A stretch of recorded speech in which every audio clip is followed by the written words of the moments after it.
NuCanoe Nation, what's happening? We got it worked out. We got him.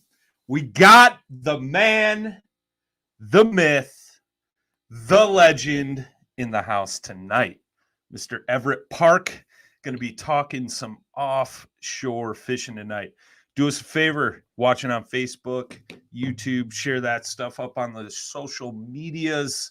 Let's get some folks in here. As always, drop in the comments where you're tuning in from, what kayak you're floating out of, and any questions you may have throughout the show. Got James O'Neill in the chat.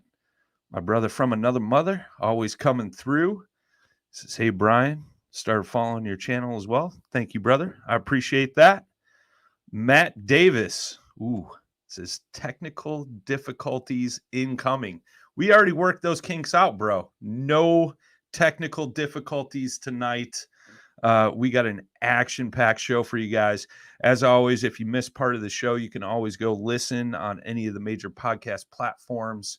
Check it out on Facebook, YouTube at a later date. Tell your friends, tell your mothers, tell your grandmothers. Let's get them in here. Let's talk to the man of the hour, Mr. Everett Park. Welcome. What's up, Brian? Glad to have you here, man. Trying to figure out where I should be looking, but I think I got it. Just look straight ahead, my man. Okay. Straight ahead. Looking good. Nice, sharp, clear picture.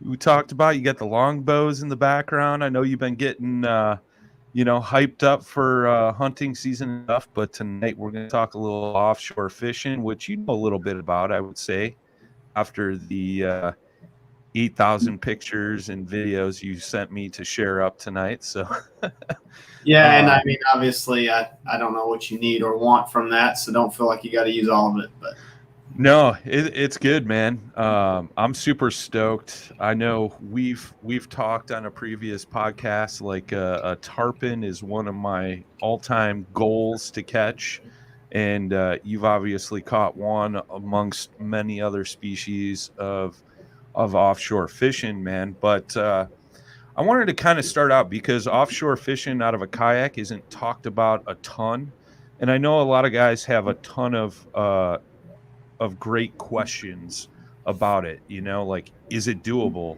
How do you launch from the beach? Things like that. So maybe me being a person that's never fished out of a kayak in the ocean, where would I start? Well, I mean, I would say number one thing is to know your conditions, and that's something that you only learn by going with somebody that's experienced, which I was fortunate enough that I have had that right out the gate. First guy that ever took me offshore was Alex Gorichki, down in like Cocoa area. Then there was somebody after that I went out with, and I've been out with Brandon Barton. I've been out with Marty Mood. I've been out with, some guys that are super experienced at helping me know what the conditions, what you should and shouldn't do. Honestly, man, if you counted up the total number of trips that I've ever even done, it is just a fraction of what most of those guys have done. So going with somebody that's experienced is huge. If you have access to anybody that you know that does it, they can help you gauge what's a good wind and what's a bad wind. And that's everything, man. I mean, wind is more important than a lot of things. Now, our rip current obviously is a big deal too. We'll get into that later. We had a crazy rip current. But, yeah, that was one of the first times I went out in a – I can't give a spot away, but it's kind of a gnarly place to try to catch a big snook. We had tried to catch some inshore, and that's still tiny by comparison to some of the ones that he gets on. But Alex Gorichki helped me get on that fish. And I had a pedal drive on my Pursuit at the time, which worked out really good. So I think that was the first generation of the Pro Drive that we had. And it helped me a lot because I had to fish one spot, and it helped me to do that well. But again, just knowing what your conditions are is everything. Because, you can paddle out there just like the hardcore guys have done for many years if your conditions will allow. But if they're tough, you got to have some form of propulsion, either pedals or a motor. And if they're really tough, you maybe shouldn't even go, especially if you're just starting out. Yeah, because the tide plays a big role in that, right? It does, man. But to me, wind it's make or break. I mean, if you don't have the right wind, I mean, it's just like hunting. You shouldn't do it if it's not the right wind. I hear you. You got to have the ideal conditions. Otherwise, you may end up on an island talking to a volleyball is what you're saying. Yeah, I mean, dead flat is great. If you can catch it when it's glassy and you haven't been out before, that's the time to go. And odds are it'll be glassy at dawn, and then by mid-morning or noon, it's going to be picking up, because that's usually how it happens. So just figuring out what your conditions are going to be. There's apps out there. There's one that I think Brandon maybe introduced me to called Magic Seaweed. It's a surfing app, but it'll give you a really good idea of what your swell is going to be on a day-to-day basis based off of the wind and the current and tides. When you're launching from the beach and you got the waves coming in crashing, like, how do you get through that? Because me being not the most coordinated person, I imagine myself getting rolled over and thrown around, losing hundreds of dollars of gear and so on and so forth. Getting out is easy. Is coming it? Back in, yeah, coming back in is the hard part. And I think everybody would probably agree with me that does that very much. I mean, I've launched at 4 a.m. from Miami Beach in kind of sketchy conditions before, and wasn't even nervous about it, because going out is just a matter of timing between sets to jump in that kayak and paddle off, or motor off the backside of that wave. Once you get off the backside of the one that's breaking, you're good. But when you come back in, you take the bow of that kayak, and I mean, I learned this one actually from Cody Milton. You're better off actually coming in backwards. He was one that gave me that tip, because the transom of most kayaks is just built to, I mean, it will kick. And the only time I've ever flipped one that I can remember in the salt water was coming back in. And Alex told me point blank, he said, "It's really big right now, dude. We literally see people surfing right now. Your best bet is jump out of the kayak and just hold on to the back and just kind of like ride it in." Okay. And man, I had my pedal drive at the time, and it's got that rudder steering, and I got overconfident, thought I could just pedal ahead of the wave and like surf it. And man, it got scary, man. It slammed me, and I ended up losing a GoPro, and phone got destroyed, which is just par for the course with me. I do that all the time. But yeah, it's coming back in is what you gotta be aware of. So, and if your conditions are like kind of iffy going out and you think they're going to get worse later, you got to be really aware of that. Yeah, I could see that being an issue if coming back in's the hard part. I thought it'd be going out into those waves. Not for me. That would be I mean, a struggle.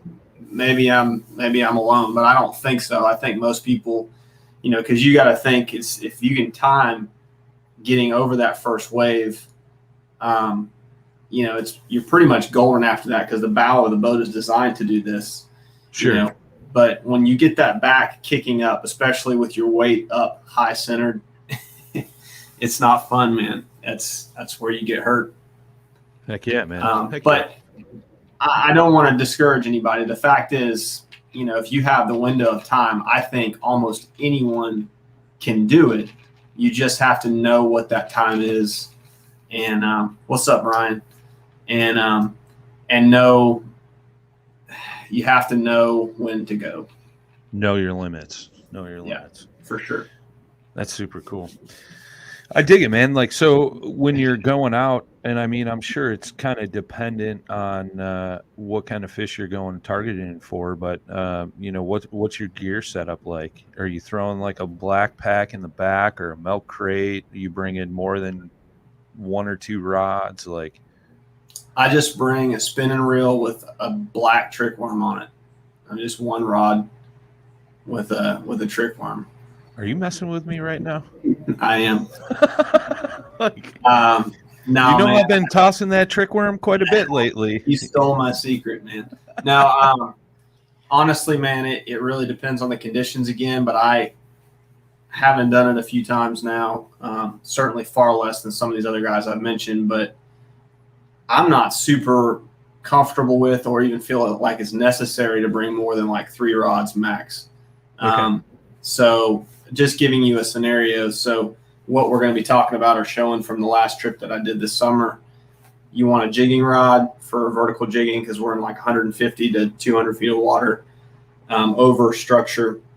You want something conventional that you can troll with and something spinning that you can either troll or kind of pitch with.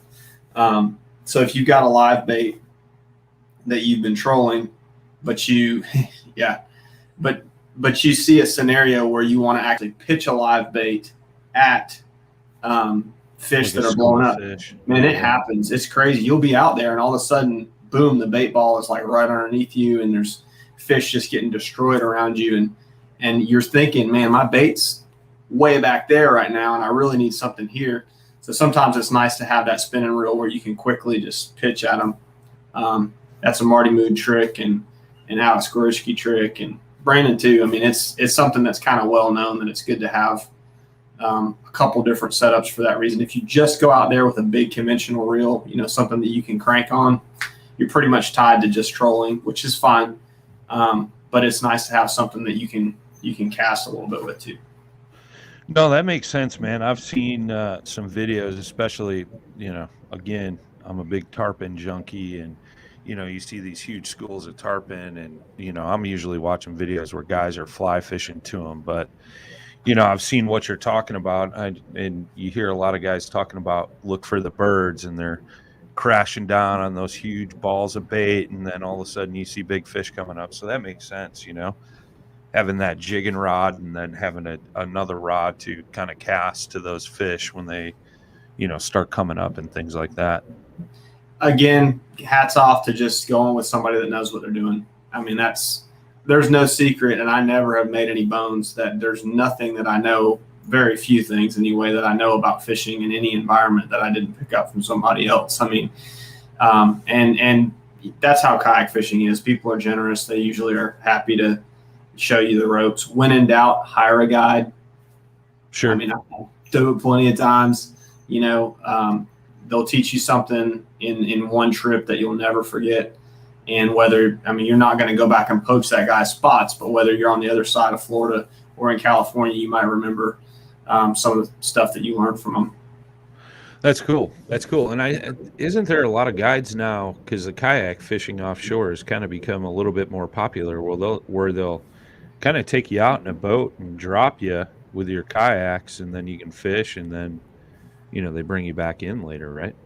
Yeah, I'm going to plug some right now. If you're in the Gulf side, anywhere in the Emerald side, 100% call Brandon Barton. He's got some fun stuff. I've caught a tarpon out there. I've caught a really nice king. You've got pictures of that out there in his areas, kind of using his tips and techniques. On the East Coast, starting in like St. Augustine, I'm trying to think of the guy's name. There's a good guide in St. Augustine, but in Cocoa Beach, if you just go a little bit further south, Alex is the man. Everybody knows that. He's got your kayaks ready to go out. And Alex Gorishki, Local Lines Charters is his name. He's awesome because I can bring my wife and I can just fish, and he puts her on fish, and we have a great time. That is the tuna that I caught on this last trip, and that would be more on the southern end of Florida on the East Coast. So on that side of things, the two really top dogs for I'd say like from West Palm Beach and I'm drawing a blank on the inlet, but from that area all the way to Miami would be Rob Valderay and Eric McDonald with Deep Blue Kayak Fishing Charters. Those guys are hammers, for inshore and offshore stuff down there. So, but yeah, that's a blackfin. That's a blackfin tuna. That was a top 3 bucket list fish of mine that I would ever have wanted to catch. Of all fish, tarpon, tuna, sailfish, or some other billfish in no specific order. And I managed to scratch off tarpon first and blackfin second. So I got to get on the billfish thing. I like it. I did win a trip. I won a trip in a charity event, the charity auction for Save JT. Yeah. I actually won an offshore trip with Rob Valderay in that charity auction. So I'm hoping maybe that'll turn into a billfish for me if we can time it right. So I'll have my 3 scratched off. Heck yeah, man. That'll be sweet. That'll be super sweet. So far out of those, bigger fish you've caught, which one fights the most, do you think? Which one was the funnest to catch? Probably the tarpon, if I would say fun. It was the most fun. But the hardest to catch, without a doubt, was the amberjack. Okay. And that I've sent you pictures and videos of that. That thing was a bruiser. So that's the tarpon. Absolutely fun. I mean, just seeing those jumps. What's cool about this picture is Brandon was way down because we were both fishing. So he was way down the beach and I was up the beach, or vice versa, I should say. But either way, this picture was actually taken by a guide or his client, one or the other, that was out there in a boat and snapped this picture and then texted it to Brandon and was like, dude, we just saw, your boy hook up on this thing. It was crazy. But I was making like one last pass kind of before we packed it in because it had been a really slow morning. And you hear that clicker just, and then fish on. Yep. And the one thing that I will also warn everybody is a fish that weighs that much will destroy your internal rod. Your horizontal rod holders. You're only talking about 3 screws or 3 rivets, and you put a lot of leverage against it. They will break some rivets. They won't pull it out of the boat, but use your leashes anyway. And in some cases, it's good to just use like bazooka tubes or something like that. The Omega rod holders are good too. Yeah. They lock in, Yeah, that's crazy, man. Like, I think that first photo I brought up where you're kind of, and I'll bring it back up here, where you're holding the tarpon over the side of the boat. Like, I remember the first time I saw this photo and I was like, how is he not tipping over? And I'm like, yeah, he's in a NuCanoe, but still, man, like that fish has got to be what, 100 pounds, 80, somewhere in there? I don't know, man. I felt like you look at the size of the head, and I weigh at the time there probably about 220, 225. I don't know. I would have loved to have said more like 120-ish, maybe. Okay. But the expert tarpon guys can chime in because I'm not an expert by any means. It's not one of the truly giant ones because you could not do that with one in a kayak. It's kind of like the max size that you could drag one that far into a kayak. But yeah, I like to call it like between 100 and 120 pounds, something like that. Well, and I think too, right? Like you're not allowed to fully take those fish out of the water once they're a certain length, right? Yeah, I'm kind of pushing it right there, really, but yeah. You are allowed to dip them, but they got to stay in the water. They got to stay wet. That's Florida trophy fish, so they're not a harvestable fish. Right. So you can't risk. They have to be safely released. Yeah, I know they got some pretty strict regulations on those, kind of similar to sturgeon, up in the north. You're not allowed to take, I think it's a fish over 3 foot or 4 foot fully out of the water just because they're such a fragile species of fish, which is cool, man, that our Department of Natural Resources protect those fish and things like that, man. So our kids and their kids can, for generations, can go out and catch those fish, man. That's super cool. Absolutely, man. I love to eat fish. I love to eat everything. I make no bones about that. I eat pigs and deer and all kind of stuff, but there are some fish that are just, man, the more you can have of them and the more you can catch them, the better.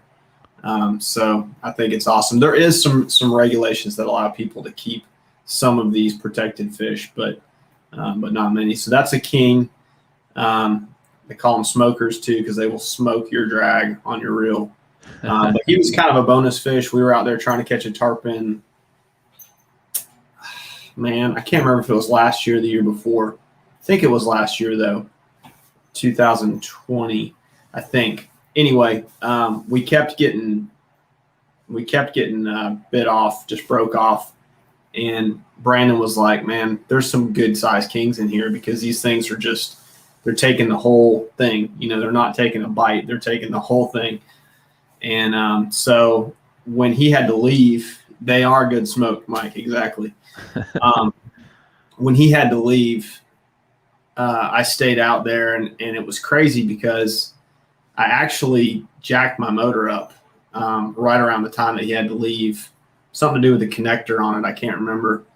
And this is funny because this will tie into another story of mine, but I'm a motor guy now. I mean, I love my Torqeedos. I've had a 403 and 1103. Been impressed with the Newport NK 180 as well, but right now I have an 1103 and it is incredible. But I wasn't going to leave. I had to drive almost 6 hours down there to fish. So I ran up to the local bait shop and I bought some cigar minnows that were frozen. And I had some stingers still from the previous trip to Miami. And I just started plugging them and chucking them and just paddling back and forth. There's actually a video. You probably can't play this because it's on Facebook, but I shared it to your Facebook Messenger. But there's a video together that shows me paddling up and down the beach and finally hooking up on that one. It was cool. So a lot of times are you kind of rolling unless you run in big schools of surfacing fish when you're out there? Is that pretty accurate? Probably the craziest thing though that I've seen as far as like a school of fish was with Alex in Cocoa Beach area, man, like Cape Canaveral, Cocoa Beach. Man, we had a mini mullet run happen right at dawn, and it is just burned in my mind. You know, we talk about the memories that you get that you just cannot forget. They're so incredible.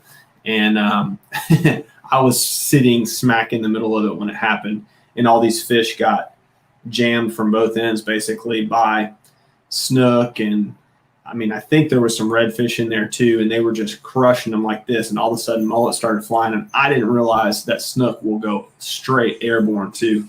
You don't really associate them with that at all, but man, when you see that big old mouth come out, because they actually, in the sunlight, my memory that's still burned in there is seeing through, you know, the cheeks basically, because their mouth is a lot like a bass. It's just big and open and has a real kind of thin corner to it. That's where you want to jam your jig. But they were jumping out of the water, man, and just engulfing. And I caught a small one compared to some of the ones that we saw coming out of the water. But Alex looked at me and he said, "You going to come back in October for the mullet run or what?" I'm sure that was on your bucket list. We got a couple quick questions in here. So Mark Savage is tuning in. He says, "What's up, boss man? What are some key safety items for going offshore?" So I'll be the first one to admit I'm a dummy when it comes to PFDs. I have, you know, kind of cut my teeth fishing shallow rivers where I can be really, really hot. I mean, sometimes it's 90 some odd degrees here in Georgia, and a PFD just kills you. I mean, they're so hot. And I think in the right circumstances, it's perfectly safe to take it off if you're waiting around. But the smart thing to do is to always have it on when you're in any kind of situation where you should have it on, and that is definitely offshore. So always have a good PFD on. I prefer the bib kind because they're not as hot. So the inflatable kinds. Don't bring a self-inflatable or like an auto-inflate one. I learned that the hard way. If you do happen to flip or just get a little wet, you're going to be wearing a mattress for the rest of the day. So I prefer the kind that you would pull the rip cord and a manual inflate.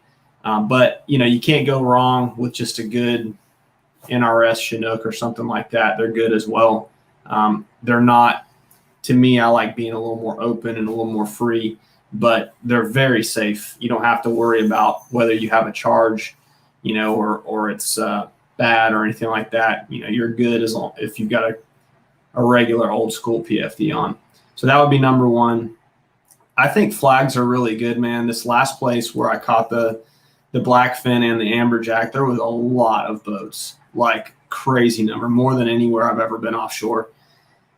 And Ryan, I hate to say it, man, but your boat is the worst possible color for being in that area of Florida because it literally looks exactly like the water. Yeah. I'll have to pull that picture up I took where I was sitting there looking down, thinking to myself, I'm gonna die. But I had brought my safety flag. I've got like a 360 flag, I think they call them, from Yak Attack. Those are good because it's a Visi pole. That's what it's called because it's got the light on top of it too. And again, I mentioned launching at 4 a.m. There's a lot of days when you're going to be launching really early. So having a flag that has a light on it is critical. But a lot of the guys that I've actually got a picture of that flag right here. So that's the flag I'm talking about. Those flags are great because you're good in the early morning. You can have your light on, and then you just leave it up there. So you got a flag, something that's easily visible for boats. A lot of guys bring a whistle. I think it's a good practice. Flare guns are kind of at the extreme end. I mean, maybe if you're out there with a guide or something like that, maybe he brings something. And of course there's beacons and strobes and all kinds of stuff. The biggest thing is to check your regulations and just try to follow what the Coast Guard recommends. You don't want to get a ticket while you're out there, but you also just want to come back home safe. Well, I think I don't know how it is on the ocean, but I know up here in the Great Lakes, if you go offshore, you're supposed to have a marine radio, like a minimum handheld marine radio too. Yeah, I don't know that that's required of a kayak. I hope not, because I've broken that rule many times. There's Ryan's kayak compared to the water. I mean, it's basically camouflage with the ocean there in Florida. So it looks awesome in pictures, but you definitely want something to make yourself stand out. Bright shirts help a lot too. I almost always wear, I say that, but I think I had a blue shirt on that day too. Most of the time, I think it's a good practice to wear like a yellow or orange or something like that for your shirt. Yeah, absolutely. At least try to stand out somewhat. I mean, the bass fishing guys know that from, fishing lakes during tournaments. If you're blending in, you may get ran over. So, it's always good to wear a bright colored shirt, or, if you got a fishing jersey, you don't necessarily want to have it, that blue color that's going to blend in with the water or something like that. But the safety flag is huge, man. I mean, at least minimum, do yourself a favor and have a safety flag up there. So it just kind of, sticks up, makes you more visible, keeps you safe out there, and helps you be seen, so to speak. So that way you don't become the hood ornament of a real nice offshore boat, Yeah, and the problem with offshore boats, like bass boats are super fast, and offshore boats are not. So bass boats are arguably more dangerous in some ways, but their visibility on offshore boats is awful. If they're in a center console, if they're in a center console that's like 20 to 25 feet, they're wide open. They're hammered down and going really, really fast. And if you've ever been in one, which I have many times, you're not really paying a ton of attention. You're usually jamming some tunes and just having fun. But it's much worse on the big boats that have towers and stuff. Their visibility is actually pretty bad. Off the end of the bow anyway. Sure. Mike Schmitz is asking, the 1103 looks like a beast. What kind of speeds are you getting on the Pursuit with that thing? I'm going to blow your mind, Mike, but I haven't had it on the Pursuit yet. How about the Unlimited? The Unlimited has been 6 to 6.5 miles an hour. Sounds like an offshore racer to me. Yeah, it's cooking, man. And I've hit over 7 with current and wind, like 7.3 or 4. It'll haul, man. It's fast. And I got to be honest. Jeff Little told me, he's like, it'll go as fast as you want to go. Trust me when I tell you, you don't want to go much faster than that in a kayak. And he's absolutely right. Unless you get your seating really low, which I never prefer that. Sure. And maybe have like foot controls for your steering. You know, when you're doing a hand control steering like our QC mount has, I mean, 3 horsepower equivalent is it's strong, man. When you go to turn, that boat cuts. Turns. Yeah. Yeah, I get that same way with my EPS mount. You know, it's like I just run a 50-pound thrust motor, but I mean, you could be cooking and he's not paying attention, eating a sandwich while you're going to the next spot, and you kind of push down on that handle a little too much, you're gonna turn pretty quick, man.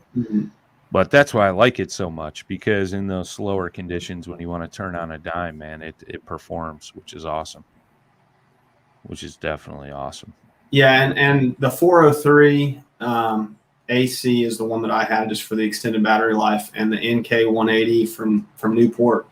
They're a really good starting point. Our NuCanoe's EPS system is going to feature that NK 180 this year, but the 403 AC is what I had for years. Very similar speed on both of those motors, and I would not recommend jumping straight and doing 1103. Yeah. Work your way up. I'm super pumped that I have it. I love it. I'm on the Torqeedo team, but it takes awareness for sure and knowledge.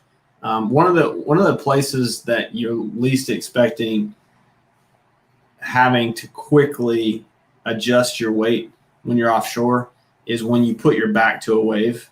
I mean, it is alarming how fast a wave will roll up under you like that. And if you're under power with the motor on the back, you don't think about this, but as a wave comes up, a lot of times what it does is slam that motor sideways, because it's pretty, you know, these waves are strong, and all they've got against them is your steering controls. So they'll slam that motor sideways under power sometimes. So you can picture, you know, if you're kind of tracking away from the wave hits you from behind, cuts the motor like this, and then you're turning into, you know, a bigger wave. And this is just swells I'm talking about, but you just have to be aware of your throttle, your controls. And a big thing is to keep that key, that magnetic key on whatever system you have, to keep it tied to you in a very safe fashion. Just in case something happens, you're better off having to reset it, restart it, than your boat's headed off to Bermuda or something, you know? Yeah, may eventually get it back. Maybe. Yeah. No, that's good info, man. It's, you know, I was just talking about that with somebody, you know, on Lake Patrol. We got kill switches on these motors, and you see a lot of people don't connect that to their PFD or their person. I just saw 2 weekends ago some kids on a wave runner messing around, didn't have it attached. They both fell off, and the wave runner's in the middle of the lake doing circles, you know, and then they're trying to figure out, you know, it gets dangerous, man. It gets dangerous. Yeah. So, no, it's super cool. I'm glad they put that on the Torqeedo, and it's also on the EPS motor as well. I thought that was cool that they, you know, those companies set up that key safety feature for sure. I'll tell you a funny story real quick. When I was 14 or 15, I had a 13-foot Sears Roebuck V-hull with a 15 horse on it, 2-stroke. So the thing would fly. I mean, you could gas it and it would just stand up like that. And we put a little deck in the bow of it so we could cast net for shrimp and mullet and stuff like that. And we were out one day pretty late, and we had a storm rolling in, so we were just trying to haul butt to get back, and I didn't have my safety kill switch hooked up. I just had it stuck in there. I didn't have it hooked to myself, and we were going wide open, hit some little waves, and the cooler slid over to my side of the boat, and my buddy jumped over there to grab it.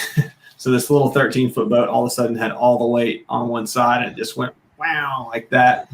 We both fell out. He's holding the cooler like this, floating along, and the boat rights itself and just keeps going. Oh no. On the right side of us was Buccaneer Restaurant, which was like our biggest seafood restaurant. And all these people looking in the glass, just watching this happen. Yeah. And I remember just my dumb 14-year-old self just being like, what happened? So stupid, man. And then of all things, it was so crazy. That boat just went down there and slowed down, turned around, and just started puttering right back to us. Oh, and no way.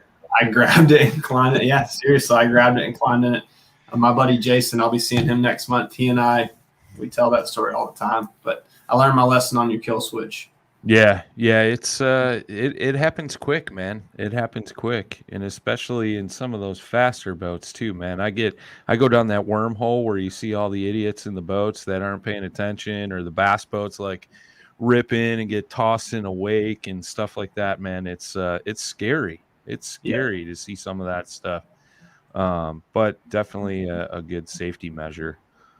I want to share this video because I got questions here. You know, you're talking about paying attention to your surroundings on the water, and somebody got caught taking a nap here, I believe. This is good, dude. Let's see if it'll play. Come on now. Even if it doesn't play, it's a great story. Yeah. Fish on, Jordan. Oh, there we go. Down line.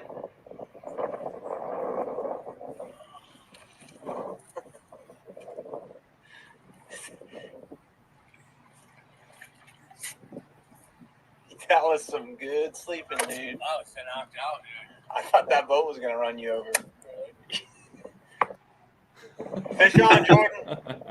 Yeah, so Jordan he's a captain down there in Florida. He has his captain's license, and he's been, a deckhand for a long time from Connecticut all the way to Florida, and he's our regional director for Florida. And man, he had just within the last week or two before that gotten back to work from COVID, and he was just tired, man, really tired. He pulled it together and came out there with me after I cast, though, to chase down the tuna and the amberjack. And I sent you some more videos. He's a trooper, man. He caught a mahi, which I just ate this week. It was delicious. Nice. We got into a bunch of bonito, which was a lot of fun. And then he just passed out, man. And I didn't realize he'd done it. We were out there. All of a sudden, I look over, and I was like, he fell out. He fell out. I was sure he had. And so I went flying over there with my motor just as wide as possible. And as I got close, I was like, there's no way he's actually asleep. So I did a few circles around. I'm like, all right, I gotta try to pull a prank on him, record something. What's crazy is you don't see it in the rest of the video because I don't think I recorded all of it, but he did actually have a fish on.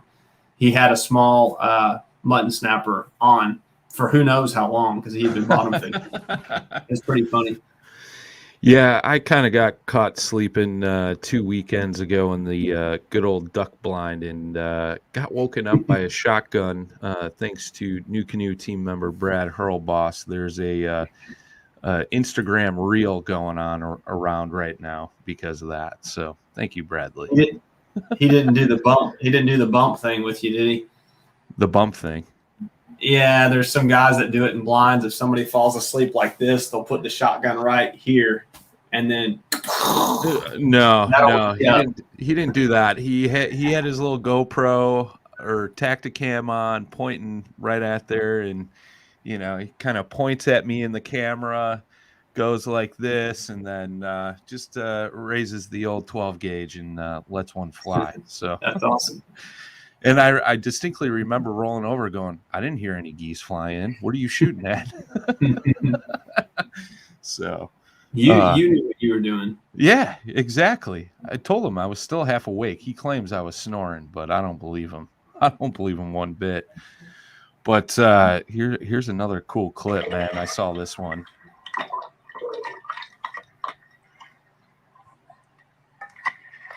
It's a beast of a fish, man. Yeah, that's the second biggest fish of my kayak career, whatever you want to call it, and by far the hardest fighting fish, man. I don't know if you've got that video of me fighting it, but it kicked my butt, man. It was the most brutal. You asked about what was the most fun fish to catch. That was not it. I will do it again because I loved the challenge of it. But I was glad I had been doing some weightlifting up until that, because they don't call him a reef donkey for nothing. 60 pounds. You think about this. This fish is 60 pounds. No, this isn't it. This is a mutton snapper. Okay. But you can play it too. Play it anyway. Fish is 60 pounds, but the fish is glued to a reef 180 feet down. Oh, geez. So, I mean, being in a kayak and pulling against that, I don't remember how long that fight was, man. I just am completely blacked out on remembering most of that. But I just remember being in a tremendous amount of pain. What was so funny about this is Riverwolf was supposed to be with me out there. And because of family obligations, he had to get home. He had come to ICAST. He had to go back. And we were really giving him a hard time about not going, because he's the one that wanted to do this really as much as anybody. Sure. And so this was the second day that I was out there. I was out there by myself. Jordan had come the first day, and then I was out there the second day. And I wasn't completely by myself. There was a camera boat. But as far as kayaks, I was the only one in a kayak. And, man, I called him up after I caught that blackfin, and I was just screaming. I was so excited. I was like, dude, I cannot believe this. I just caught a 30-pound blackfin, like mag-sized blackfin for a kayak. It's about as big as they get. It was 29.3 pounds. Oh, Jesus. And I was like, man, I am so jacked over this. And I was like, but you know what? It's over, dude. Like, it's late in the day. I don't think I'm going to catch the sailfish that I'm out here for. And he was like, go catch an amberjack, dude. Go catch a big amberjack off the bottom.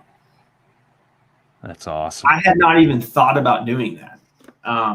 But that's how it worked out, man. And it just happened to work out to be a 59-pound amberjack. That's awesome. Yeah. That's killer. This is the one of you fighting the fish, I believe, correct? Yeah, you might not be able to see it, but there is a tremendous amount of pain in my eyes. Just absolute hurt. You can tell you're holding on to that rod for dear life, man. Yeah. I mean, just doubled over. He put it to me, man. I'm not going to lie. Like I said, they call him a reef donkey for a reason. They're just extremely stubborn, heavy fish. Basically, the only thing that you can hope to do is just get them far enough off the bottom that they kind of depressurize, and then they'll just kind of quit. And come up. So I think, man, I'm just speculating, but I fought that tarpon for 28 minutes or something like that. I think I fought that amberjack for probably 20-ish, something like that. I don't know. It might have been less than that. All I know is at one point I look at my buddy in the camera boat and I said, all right, he's either coming in or I'm breaking off, because I can't just stay here just doubled over, having him just move my kayak around slowly like this forever. And I was like, so I'm going to lock the drag out, and I'm just going to start just wailing on this fish. And, yeah, so I think that was 80-pound braid to 80-pound fluoro. Okay. And with a sinker on it. And, man, you guys definitely the most. You guys are using pretty heavy sinkers too, right? 180 feet, man. Yeah. Yeah. So you can tie a brick on there. Cinder block. That's crazy, man. That is crazy. Here's the other one. Sir, go ahead. Yeah. So if you've never had a mutton snapper before, they are absolutely the best tasting fish, I think, on earth.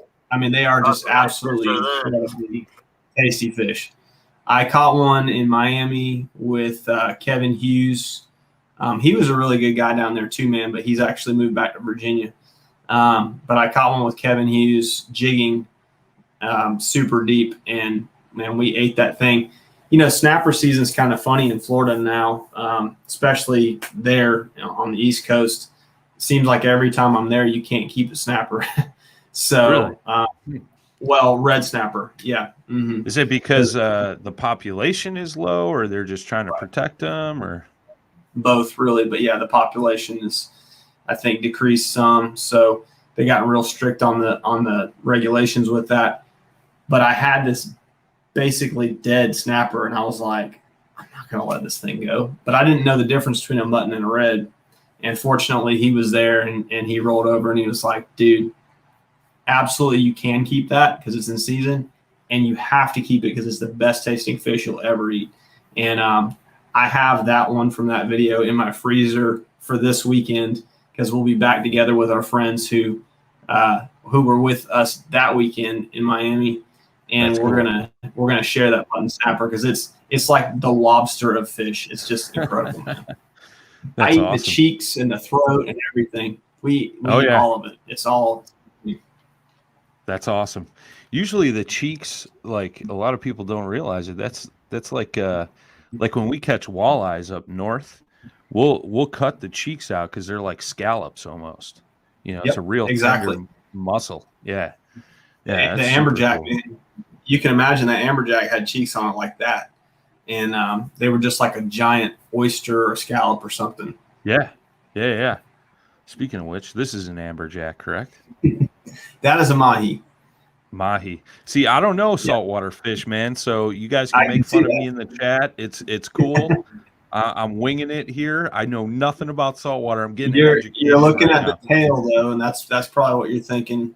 Is you're seeing that forked tail, and that is a similarity. The amberjack have got a forked tail as well. Okay. You see that forked tail on kingfish and Spanish and mahi, and I mean it's a really common. They call them pelagic. You see those forked tail. But yeah, I mean, going back to kind of the initial question of what was the most fun to catch, there's a reason they call it a Silver King. I mean, the tarpon's the most fun to catch. But that tuna was awesome, man, because I love fish that just peel drag. That's a bonita, which is really in the same family as tuna. I eat bonita. A lot of people think I'm crazy, but if you just cut them up and put them on ice and let that ice kind of pull the blood out of them until they're nice and clean, they're actually delicious. I eat them all the time. Okay. Okay. I think I've So eaten all that we had actually because we brought a bunch home. Mike Schmidt says we really need to work on your pelagic species identification, Brian. Mike's pretty good, dude. He grew up, I think, in the Gulf, but he actually knows a lot about saltwater fishing. I've been to the ocean many times, both coasts, never fished saltwater. So it's like a bucket list thing for me. Like I've gotten so many invites from folks and I've just never taken them up. So soon it'll happen. You got a whole team willing to put you up, man. So. I told you, man, I'm waiting on that, epic Everett Park tarpon trip, Man, I got to be honest, dude, and I think I told you this before. If somebody wants to go catch a tarpon, your two best chances to do it are with Brandon or Alex, one on the East Coast, one on the West Coast. And there's a reason that I fish with both of them because it's kind of boom or bust. I mean, it would be a bummer to go all the way down there and catch nothing from Illinois, but that's fishing. That's how it goes. But man. those guys, they're probably as dialed as anybody or more. I mean, in terms of kayaks. Nice. I like it, man. I like it. Well, I think we got through all the media you sent me. I'm surprised we got through all of it, but you sent quite a bit, but it's cool, man. And that's why I stated, when you sent me so much, I was like, man, this is going to be like an 8-hour show because, each one of these trips has a story behind it, which is cool, man. It's all about that experience. So it's super cool, man. I thank you for sharing your knowledge, your stories, your journey out there, man. It's super cool. I dig it. Yeah, and I mean, I know if you're anything like me, a lot of times when you go to the beach, that's family time. You're on vacation, and it's really hard to justify having your kayak with you, and I totally get that. But if you're within driving distance where you can bring it, whether you're doing inshore fishing or offshore fishing. I mean, I've caught my biggest bull red, that really big king. I've caught a bunch of my best fish on vacation. Sure. So if you can just have your stuff with you, have your boat with you, even if you only end up going a couple times, a lot of times you end up making a memory that'll be really special. And I got to be honest, man, fishing never gets boring. I'll never get tired of catching shoal bass ever. But it is awesome to take a break and do something different, because a lot of times it kind of fires you back up for why you started doing it to begin with. Absolutely, dude. 100%, man. I like people look at me like I'm crazy when I'm like excited for ice fishing season. It's just nice to take a break, go sit in a hut and have a few adult beverages, catch some panfish, and just chill out. I know for you Southern folk, you think that's very odd that we can walk on water up here, but it's different. Hey, man, you got to remember, I was born in New Hampshire. That's right. I was born in New Hampshire. Newfound Lake, man. We used to get out there every year and auger our hole in the ice, and we didn't have those big expensive houses, but we had our little traps with the flag that would pop up, and we go running across the ice. It was fishing's fishing, man. Yeah. No, it's cool, man, because after ice season's over, now you're looking forward to getting back in the kayak and getting out chasing more fish, man. So it's kind of a similar thing. Ryan O'Neill in the chat, one of our team members down in Florida, says, Everett, how far north into Georgia do I need to go to catch a shoal bass? Great question, man. So believe it or not, some of the biggest shoal bass ever recorded are actually alarmingly close to and even in Florida, because of the watershed effect, basically from the Chattahoochee, the Flint, and the Ocmulgee and the Altamaha. All that kind of connects, that goes east, but the Chattahoochee and the Flint, those funnel down into Florida, and believe it or not, you can catch them way down south. I don't know a lot about that area, to be honest with you, but there are definitely some giant ones down there. And the cool thing is you don't have to go too far north. Now, if you really want to catch them, there's a great guide up here named Alan Ragsdale, and there's the Flint River, the Chattahoochee, and the Ocmulgee, all kind of in this area. And this is the highest density of them is kind of around where I live. Maybe you can answer this question. I've asked a few guys from the Georgia area, how many different species of bass are in Georgia alone? Let me see if I can count real quick, and I will probably be way off. But you got your shoes some off, of your so oddballs. you got your shoes Yeah, off. I So do you can actually. use your toes. You can use your toes. Yeah, I do. Just kidding. I mean, obviously, like the biggest ones are largemouth, shoal bass, smallmouth bass, and spotted bass. So those are kind of your big four that are fairly indigenous here in Georgia. The smallmouth are kind of more north, the largemouth more south, and then you get a lot of spotted bass and shoal bass kind of in the middle western part of the state. But we also have Bartram bass, Altamaha bass. I mean, probably more than I would be able to remember. You got Swanee bass, right? Yeah. Red eye, yeah, and trying to remember, and I'm probably messing this up, but there's another smaller one similar to Bartram bass that I think they catch more up toward like the Savannah River. Okay. Like I said, man, it's more than I can actually keep track of, and I'm definitely not one to chase and try to catch. That's like 8 or 9 right there, which is pretty crazy. That's a lot. Yeah, a lot of black bass. And even within largemouth bass in Georgia, you wouldn't think that there's such a big variation, but we have freshwater reservoirs within minutes of my house that have F1s, tiger. We have straight Florida strain. We have northern strain. So you'll catch largemouth in some parts of the state that look completely different from the largemouth that you catch in a different part. So it's pretty awesome. That's cool too, man. That's cool. I dig it, brother. Well, we're winding down here, man. I ask every guest this question. You have a Frontier 12. It's a rigged up tandem. You can go fishing for a day with anyone dead or alive. Who's it going to be? I think I've answered this question before, but it is my pop, man. All right. He's 70 years old, and we are ride or die, man. We love to fish and hunt together, and it's just something that we really enjoy doing. And as long as we have our time with each other, that's what we're going to be doing. So he's usually my first choice, but I got a lot of other family too that I would love to have with me, but it's usually my family. Love it, man. Love it.